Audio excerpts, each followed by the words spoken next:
Welcome to the Private School Leader Podcast, where private school leaders learn how to thrive and not just survive as they serve and lead their schools. I strongly believe that it is possible to have a long and happy and fulfilling career as a private school leader. And my passion is to help you figure out exactly how to do just that right here on the Private School Leader Podcast. And I'm your host, Mark Minkus. So I want you to use your imagination. You're at school and you hear laughter, you hear excited conversation from kids interacting with teachers. You see smiling kids doing interesting things. It's memorable, it's awesome, it's colorful, it's noisy, it's fantastic. So I want to ask you, where on your campus is that happening? And is it happening in your office? The laughter, the excited conversation, the smiling kids doing interesting things, all of those awesome things, is it happening inside your office? And the answer is probably not. And, in your office, mostly, what's happening is meetings and taking a phone call from a parent, maybe dealing with a discipline issue, maybe meeting with a teacher or a couple of teachers, talking to the athletic director, meeting with a family that's a prospective family to the school, talking to your board member on the phone or in person. Those are the things that happen a lot in our office, maybe working on accreditation, self-studies, you get it. But there is joy on your campus. It's just not in your office. And so it's super important for us to engage with that joy and to remember why we're doing the hard thing that we're doing, this job. And so on today's episode of the Private School Leader Podcast, we're going to discuss the fact that there's joy on your campus. It's just not in your office. And I'm also going to give you some strategies of how you can go to the joy. And before we jump into that, I want to give you a free resource just to say thank you for listening to the podcast. This one's called The 7 Secrets to Improving Teacher Morale. And if you're listening to this in real time, it's still early January. And when that calendar flips over to January and we see that we still have, half of a school year to go, sometimes we are very motivated to try to improve certain things at our school. And one of those things, teacher morale, is kind of elusive and kind of difficult to, in some way, tangibly improve that. And so what you need is a plan, and you can check out the privateschoolleader.com/morale to grab your free guide that's called The 7 Secrets to Improving Teacher Morale. And I think that it will be a big help for you as you try to do that at your school. And then I want to help you with your difficult job. You have so many things on your plate, and that plate continues to get more and more full. Nothing ever comes off that plate, and yet you're supposed to get it all done, keep everyone happy as far as the teachers and the parents, improve upon last year's test scores, come in under budget, and when all that's said and done, make sure that you engage in some self-care and try not to be a jerk to your family. Okay, that sounds pretty impossible, and that's why we end up feeling tired and discouraged and stressed out and overwhelmed, and trust me, I've been there. And you know how at the beginning of every episode I say that I believe that it is possible for you to have a long and happy and fulfilling career as a private school leader? Well, my question is, do you want that? Do you believe that? Do you want to go from how you're feeling right now to feeling like I could do this for a long time and feeling fulfilled and feeling happy to go to school? So I can help guide you through this transformation step by step, strategy by strategy, lesson by lesson in the online course Thrive Academy. And I've taken everything that I've learned over the past 33 years, put it into 7 modules with some really, really practical step-by-step strategies. And I want to help you go from surviving to thriving. And you can go to theprivateschoolleader.com/thrive to learn more, but I really believe that it can change your life. So on today's episode, we're talking about how there's joy on your campus. It's just not in your office.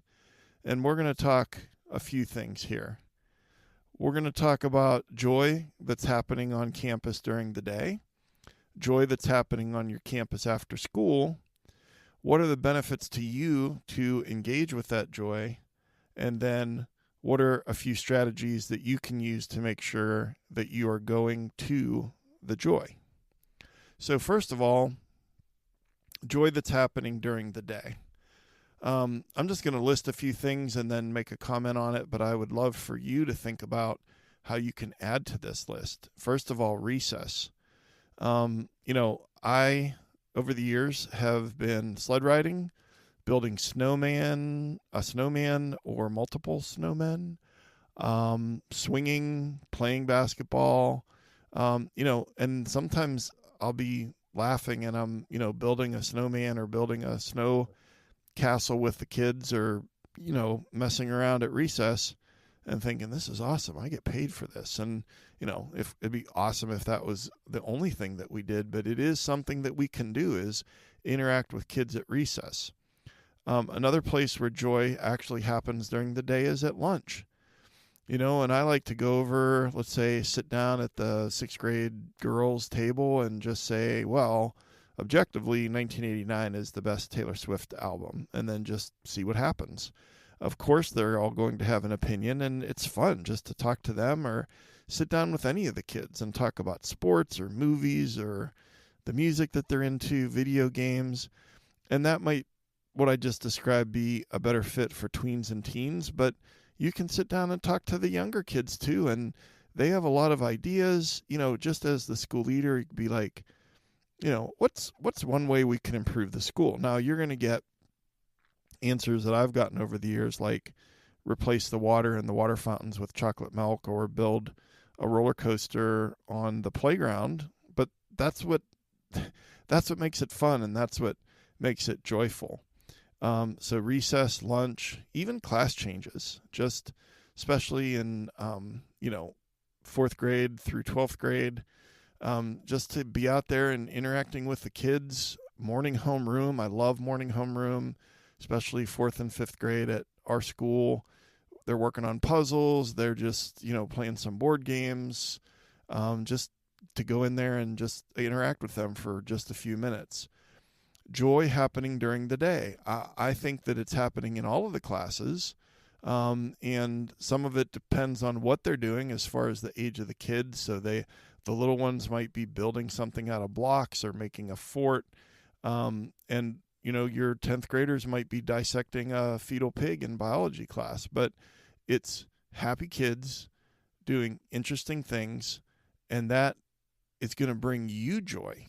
See, not only is it joyful what's actually happening out there on campus, but it's going to bring you joy. And we're going to talk about that more in just a moment.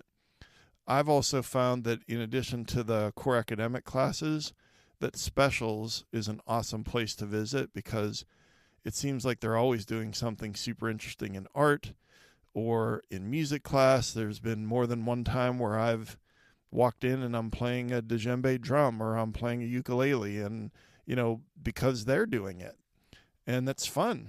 PE class, a little game of kickball, computer class where they're testing out their robots, library, when they're researching something or reading a book. Joy happening on your campus.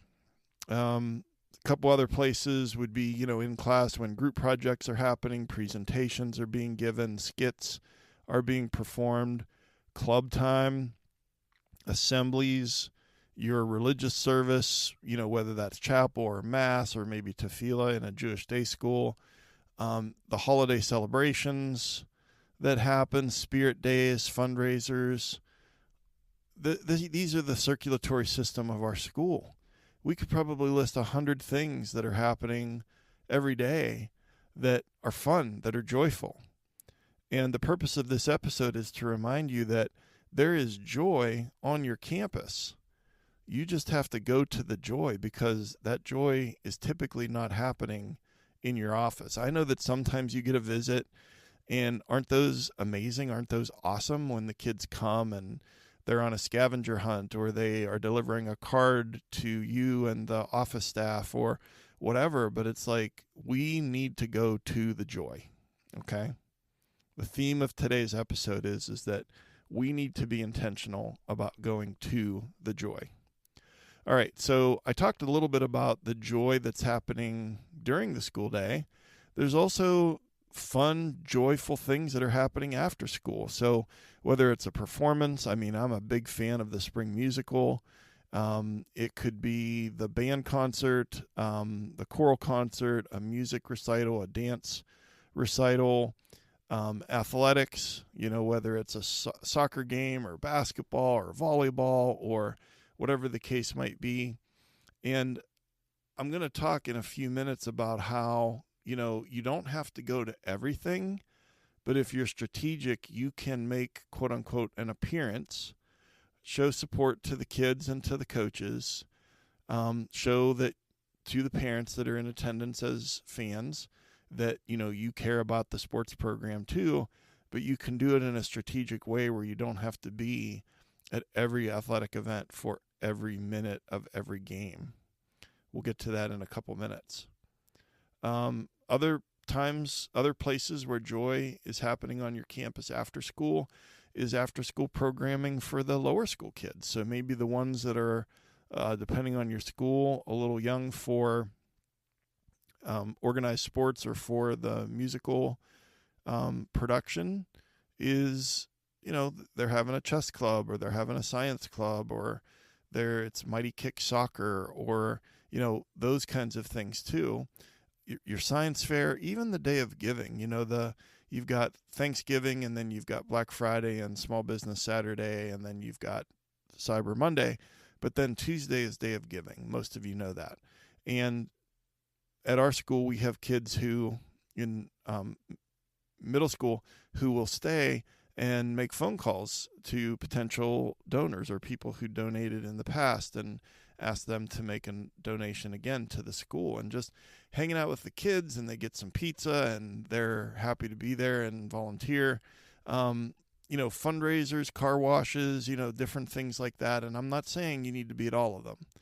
I'm just trying to give you this long list and remind you that those four walls in your office, the things that happen inside your office, sometimes some of them are happy things, but there are a lot more joyful, happy things happening on your campus than what's happening in your office. And the reason you got into education in the first place was because of the joy and the happiness and the loud voices and the laughter and the excited, tone of voice and all of those things.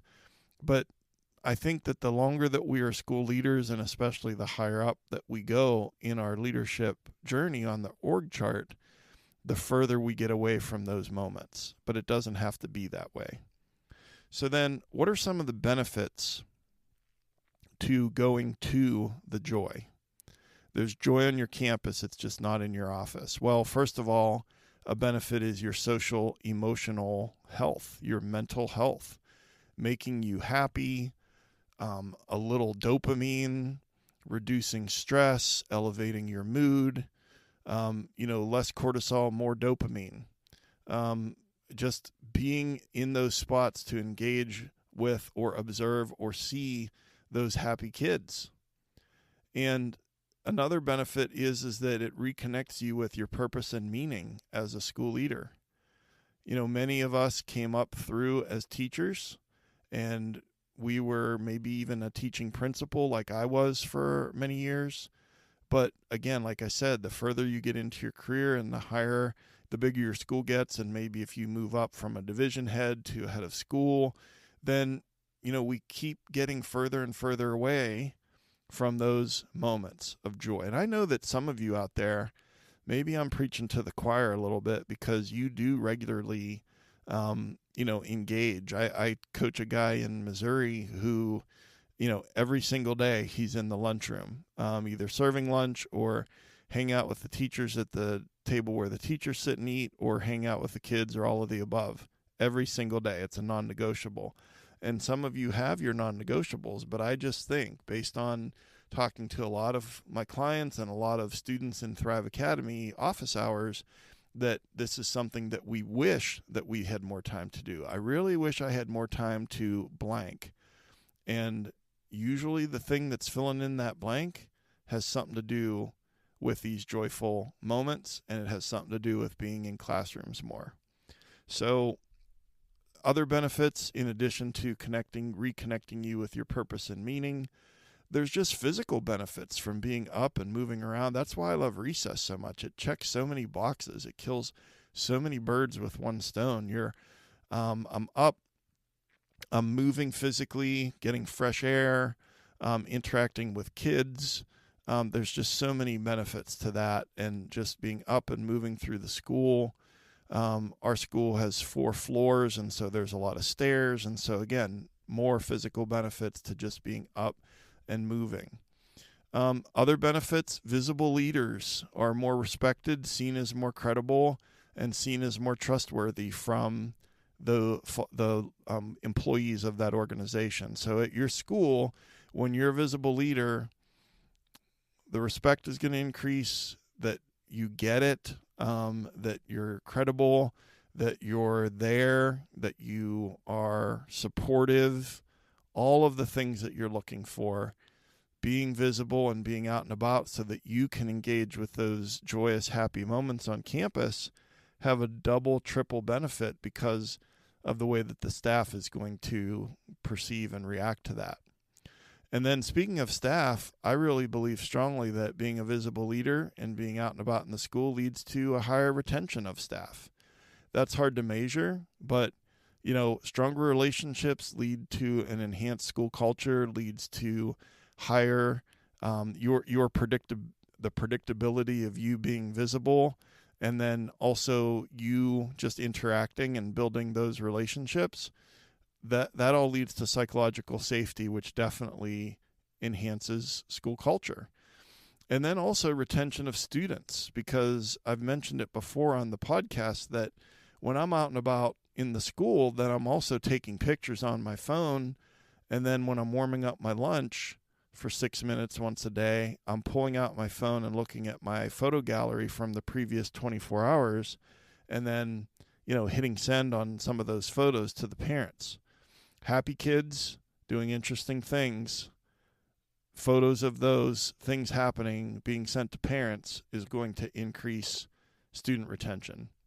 It can even boost your creativity, because you're out and about and you're thinking, oh yeah, well, we could do this or that or the other thing. And when you see these things happening in real time, it also boosts your creativity for problem solving, and be like, oh, okay, well, I saw, boy, that classroom seemed really crowded, or they didn't have access to this. And so another one is just you're modeling that positive leadership that you and I both want to display, but it's very difficult to get out of our offices. And right before I jump into the strategies, and that's how we're going to wrap up this episode, is giving you a few strategies on how to make sure that you are going to the joy that's on your campus.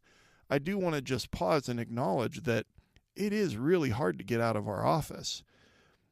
I said before, your plate is full, it gets more full, and you're trying your best, and you have good intentions, and you really, really want to get out more, and you just can't, because things keep happening wave after wave after wave.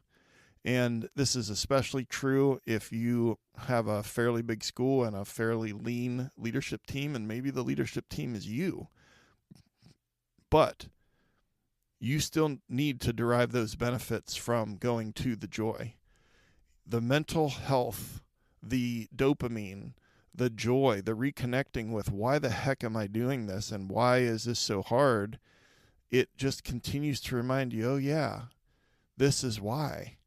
And so even though it is true that it's very difficult to get out and about and get to these places that I'm mentioning at these moments, it's still very, very, very beneficial in many, many ways. So I just want to acknowledge that I'm not saying this is easy. I'm not saying that it's, like falling off a log to just be able to go to the joy.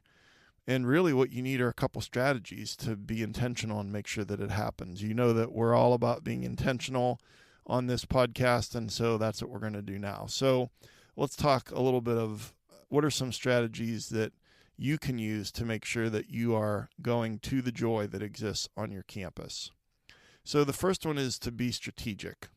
And I would say that a little goes a long way. And so what I mean is, let's not go, if you just are really, really at a point where this is almost non-existent or it doesn't happen very much, what I'm talking about, then let's just add a little bit, maybe 15 minutes twice a week. Like, we can't treat this like it's a New Year's resolution or like it's quitting smoking cold turkey, because it's going to be too big and then it's not going to be sustainable. So a little goes a long way, those interactions. And then another thing about being strategic, I was talking before about those after school events. Often what I'll do, whether it's a basketball game and it's a JV and a varsity game back to back, or if it's a soccer game on the soccer field and it's a JV and a varsity game back to back, I'll go for halftime. I'll go at halftime of the first game and stay till halftime of the second game. And so I'm supporting the kids, I'm supporting the coaches, I'm, let's face it, making an appearance and being seen by the parents, but also kind of vibing with the kids in between games and off on the sideline there. But I didn't stay for both games all the way till the end of the game and then get caught up with parents and all that. Halftime to halftime is a pretty good strategy, and that just gives you a thought about how you can be creative when you're being strategic about going to the joy, but especially when it comes to after school events. And then strategy number 2 is to make it known. And so what I mean by that is that you need to let your teachers know that you really, really want them to email you when something is happening.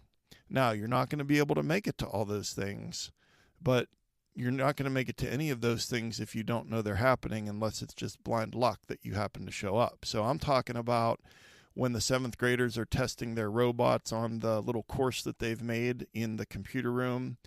The 4th graders are testing their catapults that they built in science class. The 8th graders are, recording not recording, but they're rehearsing their song that they're going to sing at 8th grade graduation. This group's playing a song on the ukulele. These kids are dissecting. I remember one time 8th grade algebra teacher said, "Hey, we're doing Barbie bungee." I didn't know what Barbie bungee was, but they're somehow doing a thing with a Barbie doll and a bungee cord, a bunch of rubber bands, to do a scatter plot diagram. Maybe some of you know what that is. I still don't know what that is. But when these things are happening and you know that they are, and then you can put it into your calendar, and I'll get to that in a moment. And again, it's just 5 or 10 minutes that you're going and showing up and being there, and it's fun for you, but there's also all of those other benefits as well. And that leads me to strategy number 3, which is claim some white space. So I've talked about that before on the podcast, about claiming white space.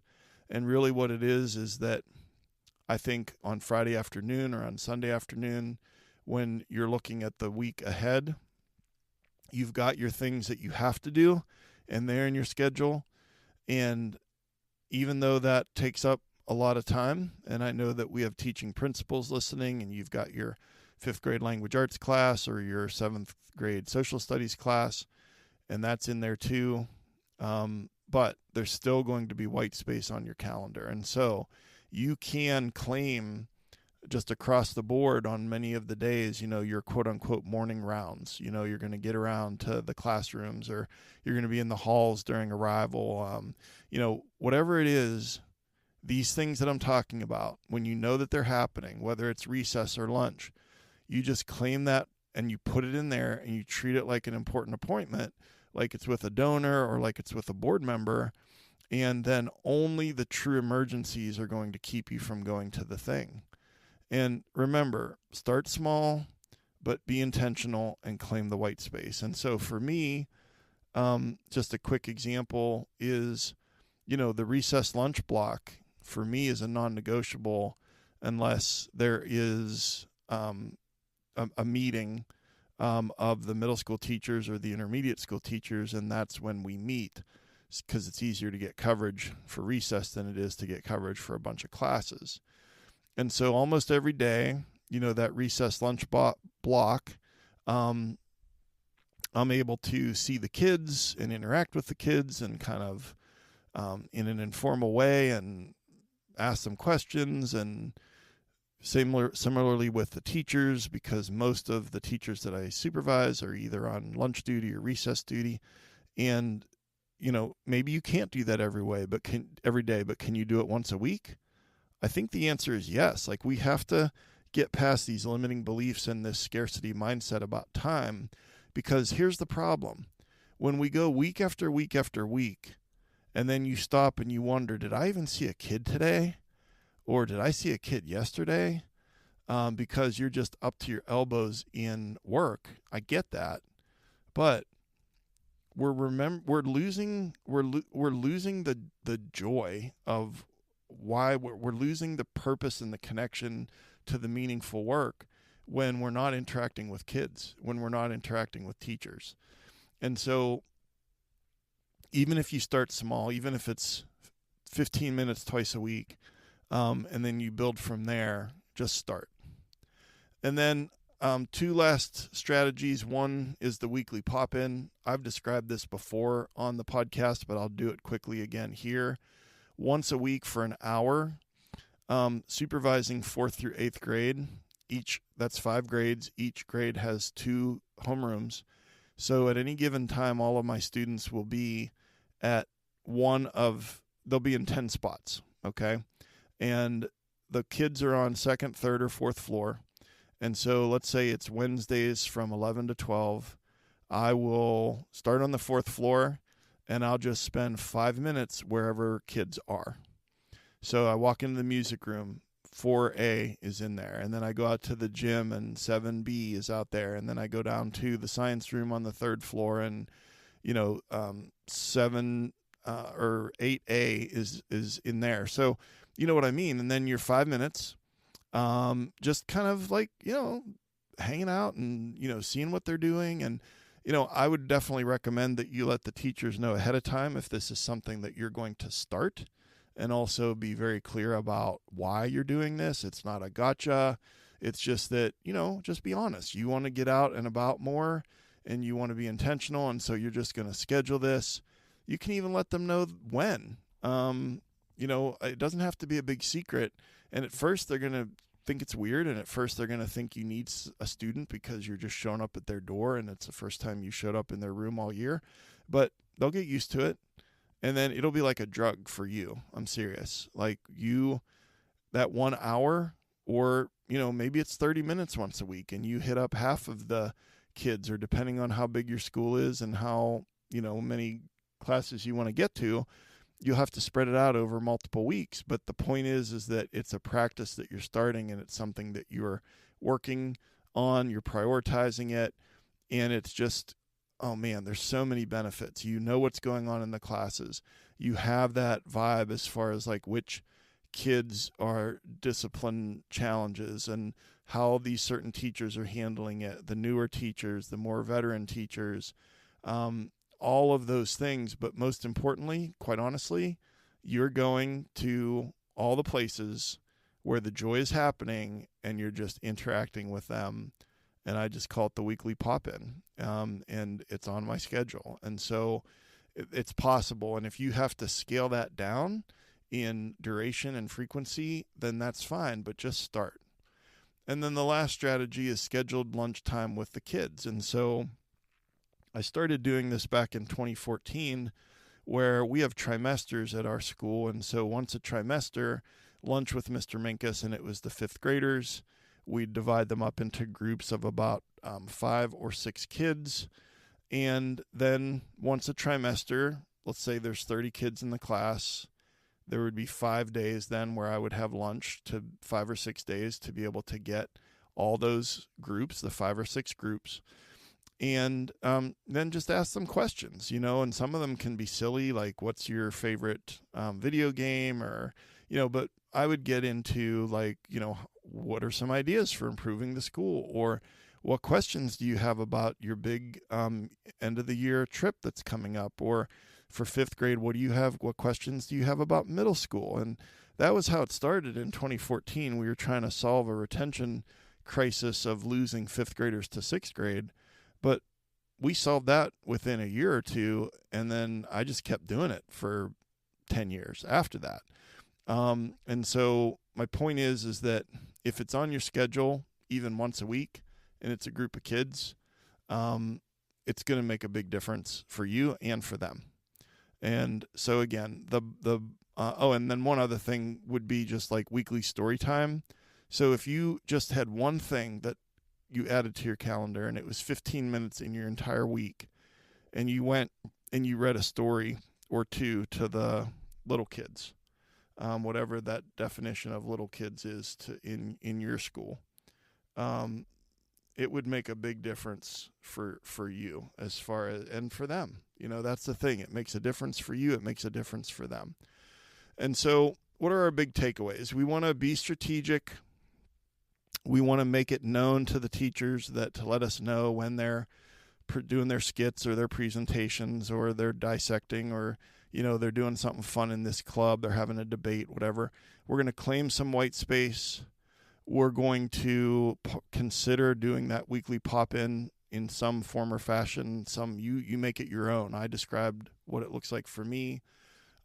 Scheduled lunchtime with kids, once a week or twice a month even, or a weekly story time. And here's the thing. Your call to action is to just claim some white space in the next week, 15 minutes twice. So for 30 minutes. And if you do the math on what 30 minutes is as a percentage of your work hours of the week, it's going to be an incredibly small percentage. But if you twice a week for 15 minutes are leaving your office and going to the Joy on your campus, you are going to have a disproportionate positive mental health and physical aspect and benefit from doing that. And so the call to action is in the next week, claim some white space, 15 minutes twice a week or 30 minutes once a week, where you're going to be going to the Joy. And remember, the Joy is on your campus. It's just not in your office. And so I want to wrap it up by giving you another free gift. And this is called 6 Ways to Protect Your School from a Lawsuit. And we know that we want to keep our staff and students safe, and that's our priority. We want to keep our school out of court because litigation is expensive and time-consuming and stressful. And so this is a common sense guide that can help you be more intentional and proactive when it comes to protecting your school. So if you go to theprivateschoolleader.com/lawsuit, you can grab the top 6 ways to protect your school from a lawsuit for free, just to say thank you for listening to the podcast. And then one last question. What's your biggest problem at school right now? I would love to work with you one-on-one and help you solve that problem, and I'd love to hear more about that problem. And I have a couple coaching spots open right now, so go over to theprivateschoolleader.com/coaching and learn a little more and read some testimonials. And again, I'd love to work with you one-on-one. And I would really appreciate it if you would share the podcast, the link to the podcast, with another leader, school leader in your life, and another, perhaps a rising leader at your school, so that we can continue to spread this message and to help private school leaders grow. And remember, it's all about trying to go from where we are to having that long and happy and fulfilling career as a private school leader. So I've been your host, Mark Minkus. I just want to say I appreciate you and all the amazing work that you do at your school. Thank you so much for taking some time to join me here today, and I'll see you next time right here on the Private School Leader Podcast. And until then, always remember to serve first, lead second, and make a difference.